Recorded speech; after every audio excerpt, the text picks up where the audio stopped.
pakai Solo lagi lah. Yang busuk sana jangan dinamakan geng Solo lagi. Iya, geng Jokowi. Geng ODGJ saja. Orang dekat Gibran Jokowi. OGD apa? ODGJ. ODGJ.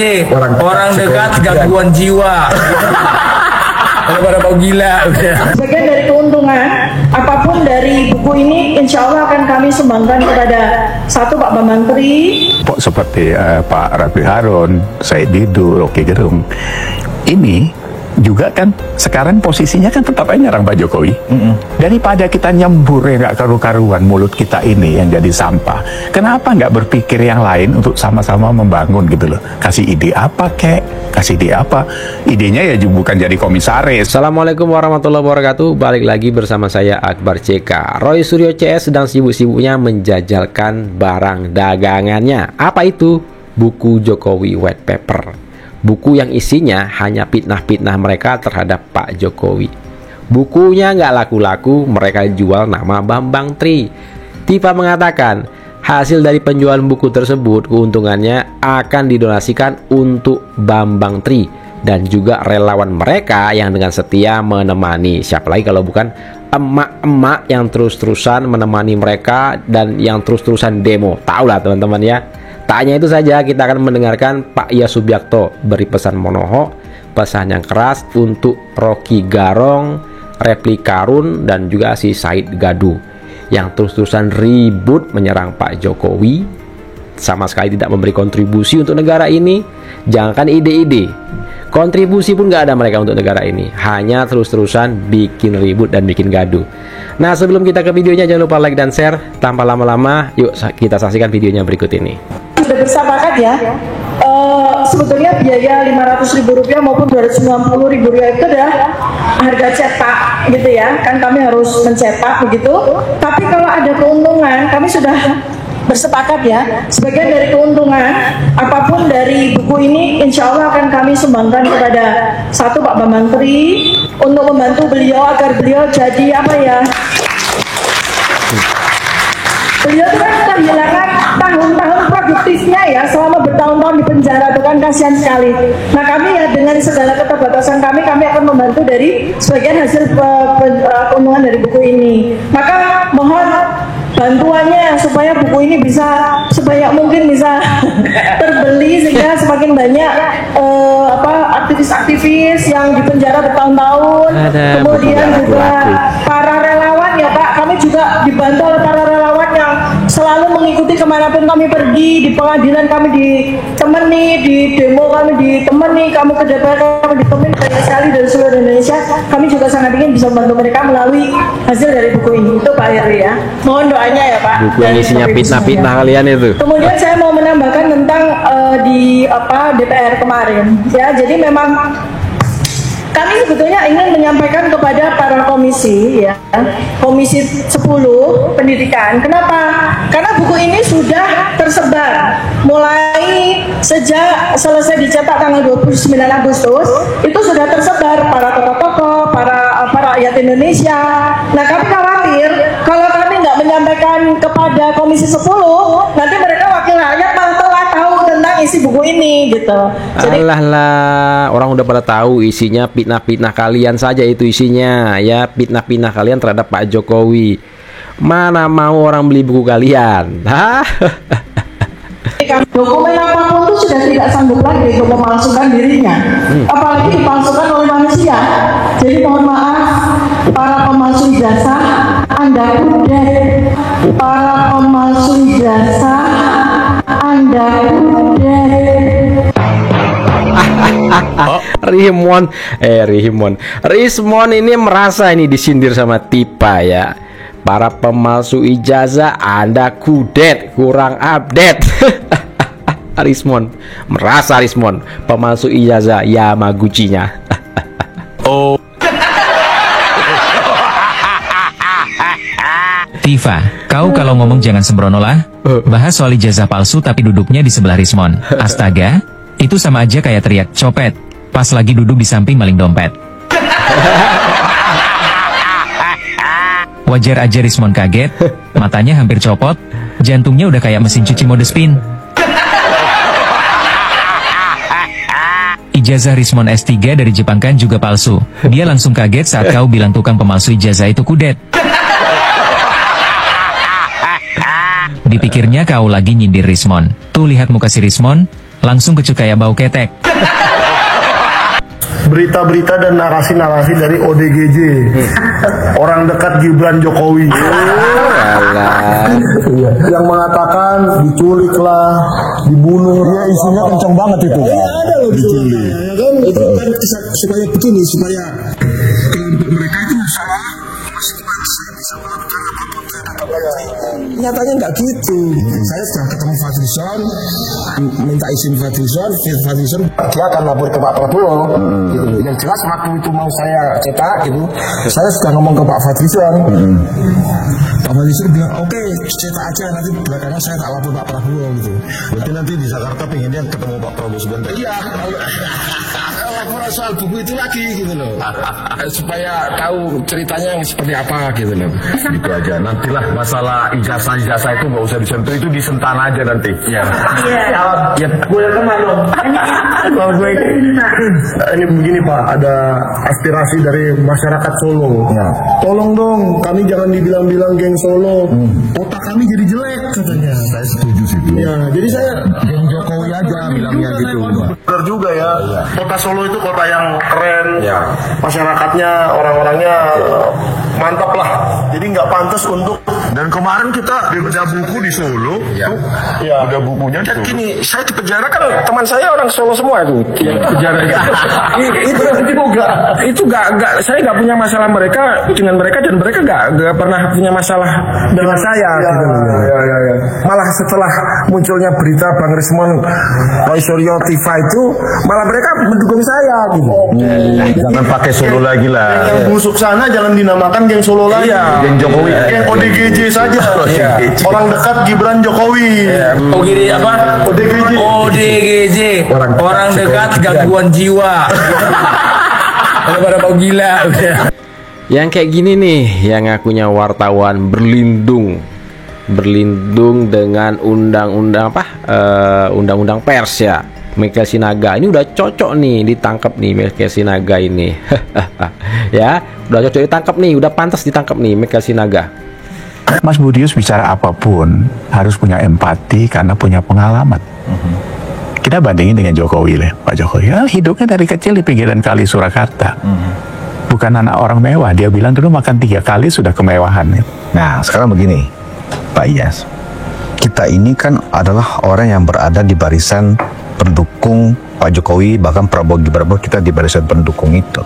Tetapi kita berani secara objektif ya, istilahnya mengatakan kepada orang yang kita dukung, Pak ini belum benar, ini salah, ini pohon diawasi lagi dan seterusnya, kan begitu Pak ya. Iya. Tetapi kalau kita lihat pihak oposisi ya, yang selama ini selalu menggembar-gemborkan, memframing ini adalah pemerintahan kepanjangan tangan dari Pak Jokowi, ini adalah bonekanya Jokowi, ya kan? Tetapi di sisi lain mereka juga banyak ekonom di sana tidak pernah menyoroti, mengkritisi ya detail seperti yang kita bicarakan ini. Apakah pernah misalnya Antoni Budiawan misalnya yang nggak kira-kira dia memframing betapa jeleknya pemerintahan Pak Jokowi, pernah nggak dia mengkritisi juga pemerintahan Prabowo? Berani nggak dia kan gitu loh Pak? Begitu juga misalnya orang-orang seperti Said Didu, Refli Harun, Rocky Gerung, ya kan? Pernah nggak dia mengkritisi elemen-elemen komponen-komponen dari pembangunan yang dia kritisi tentang yang dilakukan oleh Pak Prabowo? Nggak berani Pak. Artinya Pak Yas melihat kenapa kok mereka bisa tidak objektif seperti itu kalau mereka mengaku sebagai seorang civil society, intelektual dan aktivis. Kenapa itu Pak? Ya itu sih sudah bentuk satu tidak aneh kok itu menurut saya, karena mereka punya kepentingan kan. Refli Harun, Said Didu karena dulu diberhentiin dari komisaris terus sampai sekarang sakit hati sama Jokowi jadi itu sebenarnya childish menurut saya, kayak anak-anak saja gitu kan. Jadi apa? mereka tidak berani menyerang Pak Prabowo, bukan menyerang ya, memberi masukan saja mereka tidak. Menyerang juga nggak apa-apa, Pak, karena Pak Jokowi juga diserang. Iya. Maksud saya gini ya. Dengan alasan kebebasan berpendapat, ya kan begitu, Pak? Iya, mereka terus sampai sekarang menyerang Pak Jokowi karena sakit hati dan sebagainya. Terus sebenarnya kan saya lihat ya value-nya itu apa, terus serangannya itu serangan murahan juga gitu, ijazah palsu segala macam itu kan diketawain orang saja sebenarnya gitu. Tapi karena mereka mungkin saja dianggap Pak Prabowo kalau mereka menyerang Jokowi terus dapat kredit poin dari Pak Prabowo gitu. Oh, Cari muka. supaya mendapat perhatian dari Pak Prabowo. Gitu. Oh, jadi istilahnya mereka mengatasnamakan civil society atas nama demokrasi. Ini sebenarnya lagi cari muka kepada presiden. Korbankan mumpung ada Pak Jokowi yang resminya dihina, difitnah ya gitu, Pak ya. Jadi buang sampahnya di tempat Pak Jokowi seolah-olah ini nanti dikasih sesuatu kan gitu kan. Kalau saya nggak bacanya seperti itu. Jadi politik cari muka. Politik cari muka, buktinya dia nggak berani kasih masukan Pak Prabowo. Kalau kita kan bebas. Saya mendukung Prabowo. Menarik ini Pak Iyas. Jadi kita punya term baru ya kan, sebuah term baru bahwa mereka itu bukan menjalankan politik yang memang dalam rangka melakukan watchdog ya sebagai masyarakat sipil melakukan pengawasan, tapi mereka sebenarnya melaksanakan politik cari muka ke siapa? Cari muka ke Presiden Prabowo. Cari muka. Orang-orang yang mereka framing. Repli Karun, Said Gadu, Rocky Garong. Memalukan kalau menurut saya. Ya memang nggak usah itunya ya. Kita ngelihatnya orangnya aja pun pada saat ngomong sudah memalukan kan. Ya kan?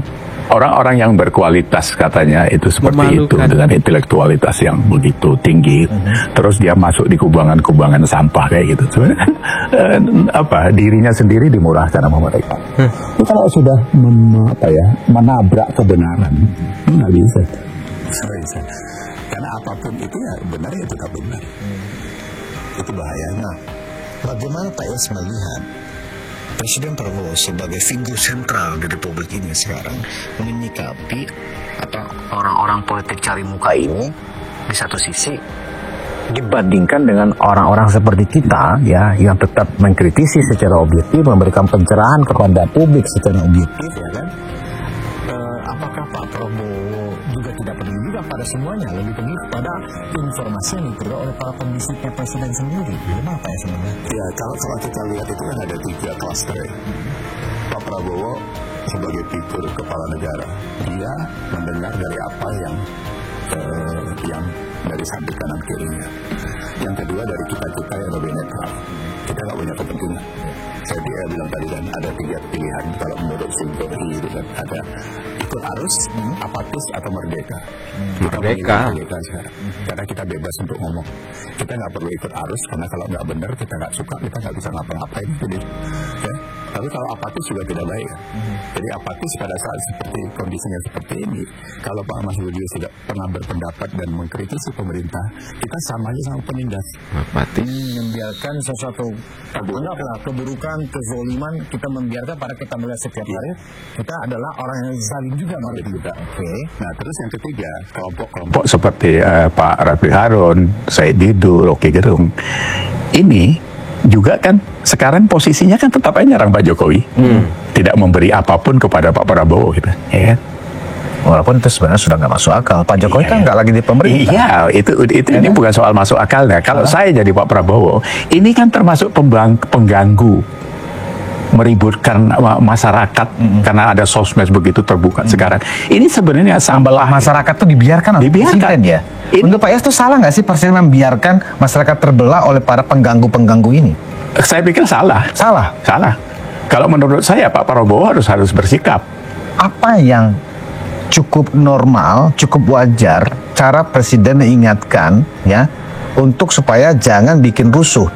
Nah, masalahnya mungkin begini Pak Iyas, Pak Prabowo mungkin melihat di ruang mana saya bisa menegur mereka kalau memang konstitusi kita mengizinkan menyampaikan pendapat di depan umum.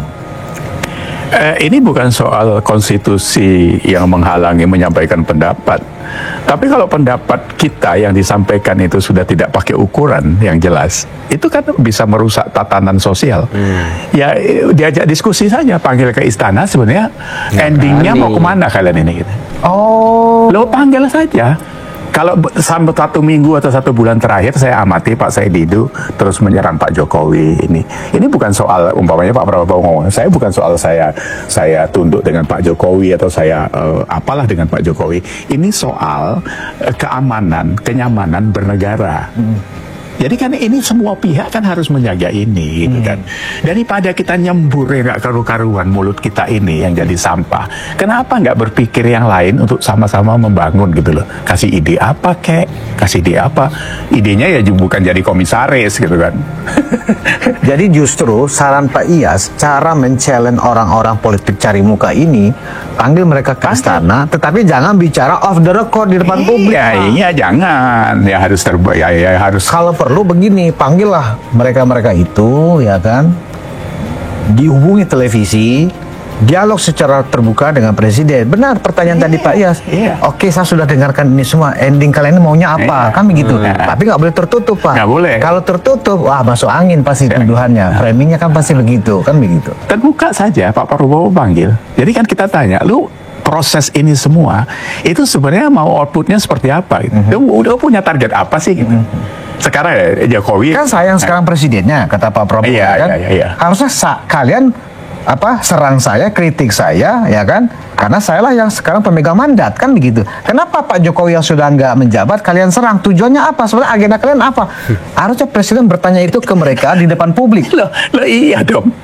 Tanya, ngapain kalian kritik? Kalau dianggap nanti presiden menyerang aktivis, tanda kutip seolah-olah ini semacam intimidasi misalnya, dengan format seolah-olah presiden concern. Presiden pengen tahu, kan kita tahu Kak, mereka ini kan orang-orang yang gampang untuk memutarbalikkan cerita dan fakta. Nanti di luar istana mereka mengatakan, wah akhirnya kami diintimidasi oleh Pak Presiden. Itu gimana? Ada, pasti ada framing itu. Tapi yang sekarang saya lihat adalah kekuatan masyarakat ini tinggi, Pak, dan bisa menilai. Memang orang ini laku di masyarakat, nggak laku sebenarnya. Cuma dia ngelompoknya itu ngelompok yang orang-orang itu saja dari dulu. Saya tahu kok di grup WA saya di yang isinya 200-300 WA tetangga yang ini. Kita dari dulu tahu. Mereka yang pro Anies itu sampai sekarang nggak berubah.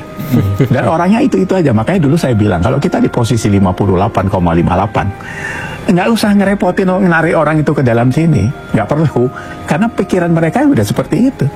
Ya biarkan saja di sana gitu. Nah balik lagi tentang yang tadi itu. Jadi saya pikir harus ada ketegasan. Kalau nggak kita asik diributin oleh hal-hal yang sepele. Salah satu bentuk ketegasan yang netral seperti yang Pak Iyas usulkan, panggilnya ke istana, tetapi dialognya disiarkan secara terbuka ya ke masyarakat live secara televisi. Wow, itu paten itu Pak. Iya, mereka pasti kencing di celana itu. Jangan nggak berani. Mereka mungkin berani. Boleh Pak Presiden, tapi tidak disiarkan. Nah, kalau itu yang permintaan mereka dan dikabulkan oleh Presiden gimana Pak? Ya percuma, nggak usah kalau itu. Itu namanya omong-omong lagi. Iya, nanti kita juga jadi curiga kan itu. Nggak boleh. Nah, jadi gini, di dalam itu semua Mas Budi bisa baca. Ini sebenarnya udah ketahuan. Mereka itu mau mengkerdilkan Pak Jokowi, Gibran dan sebagainya itu. Sebenarnya kan ujung-ujungnya 2029. Iya. 2029. Bahkan sebenarnya juga kalau itu konteks Pak Iyas maksudkan, mereka bicara tentang masukkan Gibran itu kan sebenarnya kudeta merayap, ya. Tujuan akhir mereka adalah menggulingkan presiden juga, menggulingkan Pak Prabowo juga, dan bahkan di beberapa demo orang-orangnya Anies sudah jelas mengatakan kami sudah tidak sabar Anies jadi presiden, kan begitu. Iya, memang norak itu sebenarnya. itu orang bodoh saja sebenarnya. Ini negara norak punya konstitusi, punya aturan kok. Dengerin Tuan Abah. Aturannya dilanggar sana, diburuin dari sini. Tapi kan bukan kayak gitu, nggak bisa. Karena itu kan paket itu, ya kan. Menggulingkan Gibran, masa ada wapres dicopot terus gantinya siapa? Ada orang nebak-nebak, ada AHY, ada ini. Saya bilang ya, yang terbaru Pak Iyas, saya juga baru tahu kan ada anak muda itu kan yang lagi viral, Ferry Irwandi. Iya, Ferry Irwandi. Yang selama ini kan mencoba mengkritisi pemerintah, bahkan juga bicara tentang fufu-fafa. Ternyata Pak, namanya netizen, saya juga bingung Pak, hebat sekali kawan-kawan netizen. Ternyata di itu binaan Anies Baswedan dan Tom Lembong, Pak. Ada tuh video-videonya. Ternyata itu orangnya Anies Baswedan gitu loh, Pak. Indonesia luar biasa. Perjuangan dia yang sempat saya juga terkagum-kagum menjadi luntur di mata saya sekarang. Wah, ternyata dia bagian dari anak abah. Perjuangan mereka tetap perjuangan yang partisan. Artinya apa? Ferry Yurani juga bagian dari politik cari muka, kan gitu. Iya, jadi kalau kita bicara itu Mas Budio, saya kan sebenarnya tertarik ikut di apa-apa. Ini kan dari dulu saya peduli sebenarnya. Sejak zaman SBY separuhnya lah, SBY awal saya ikut. Waktu itu ada almarhum Sis NS. Saya ikut-ikut, sempat nyumbang juga saya waktu itu. Karena ya ini harapan baru gitu kan. Ya, ternyata begitu setengah main kacau juga kawan itu kan. Oh, kacau juga. Kacau juga kan. Aduh ini. Akhirnya kita mundur, nongol Jokowi. Saya baca bukunya, saya cetak sendiri bukunya Pak Jokowi karena sudah nggak ada jual dari saya. Tapi saya melihatnya apa, sebuah kebaikan kalau itu dirawat itu akan menyebar kemana-mana. Sebuah kebaikan kalau dirawat itu akan menyebar kemana-mana. Nah, itulah video kita kali ini teman-teman. Silahkan ketik komentar kalian di kolom komentar. Inilah sedikit informasi yang bisa saya sampaikan di video kita kali ini. Jangan lupa like dan share. Saya Akbar CK mohon undur diri. Assalamualaikum warahmatullahi wabarakatuh. Salam sehat selalu. Bye bye.